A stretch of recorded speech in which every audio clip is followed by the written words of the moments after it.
Hi there. It's the end of a rainy, wet day.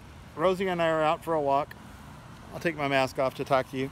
I just wanted to relate how things went. There's Rosie.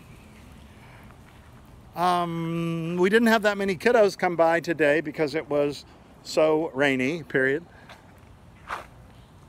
And I stayed a little bit late after work to sort shoes. I know that when it's cold weather and wet weather, shoes get all wet and people will be asking for new shoes. Often we take the old shoes in and dry them, but because of Corona we won't be doing that. So we're gonna need shoes to be sure. But anyway, I stayed late until about 6. Nothing happens by accident in ministry, in my opinion. Just as I was leaving, a kiddo that I'd been thinking about for several days, haven't seen him in a while, came up and he was just in tears, almost anyway. He was some combination of frustration and anger and just stress and grief from the situation. I had him sit down on the tailgate of my truck and shared an orange that I had in my pocket with him. 6 foot distance, of course. And I suggested that he might feel better if I went and got him some food, and he agreed to that. And so I put a chair out in the alley so he could sit on the one thing that was dry outside. And I got him clothes because we have everything all sorted by size. And we have a new toilet in the neighborhood, but he really didn't want to leave. He wanted to keep talking, so I got a towel and he wrapped it around himself and he did the whole beach change thing in the alley and got all dry food. And I went in and microwaved some tomato soup we had today, so he had some hot food in him, and we talked.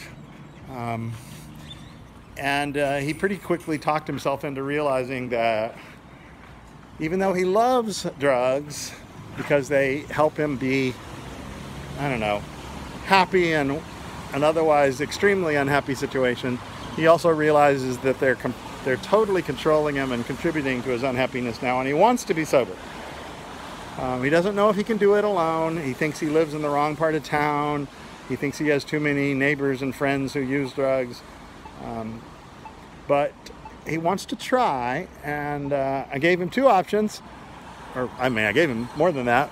I reminded him that last fall he tried to go to rehab and that still could be a good option, but it didn't work at the time, at least for him. He got kicked out quickly because he didn't want to be there.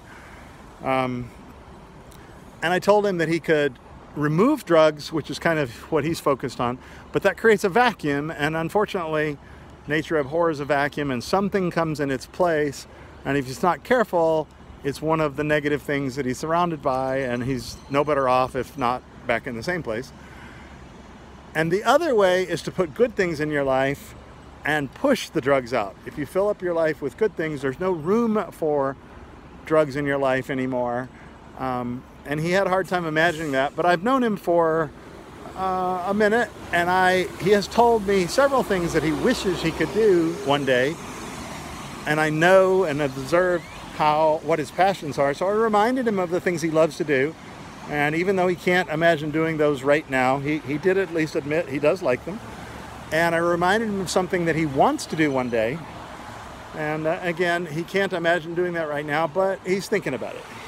So anyway, and then a friend came by that he knows, and he shared with him that he wants to be sober, and his friend was very surprised. And I asked his friend to support him in his sobriety, even if his friend isn't sober. And he committed to, they both committed to trying to support his sobriety movement.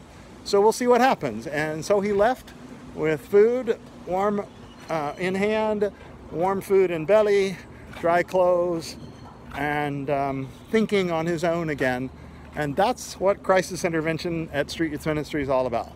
So nothing happens for accident. I stayed late, I guess, just so God could send him to me, and I'm very grateful. I'm also very grateful for those of you who watch these videos, for those of you who support the ministry, for those of you who get what we do. We have an army of ambassadors out there, and it's so important. It's so important that people keep telling the story of our awesome clients and what they do and what they can do. I can't wait to see what this kiddo does after he overcomes drugs and after he gets more education. I can't wait to see what he does, because he's so sharp and so bright and so clever, very funny, very smart, very articulate, and I can't wait. I just can't wait. And that's what we're about. He has a relationship with God. He's not sure about Christians. He's not sure about the Jesus thing. He just can't reconcile what he's been told with what he sees, and I fully understand that. But I also believe that he will be there in the cloud of witnesses one day. That's certainly my fervent prayer and hope. And I'm going to put my mask back on now and say goodbye. Say bye-bye, Rosie. Bye, y'all.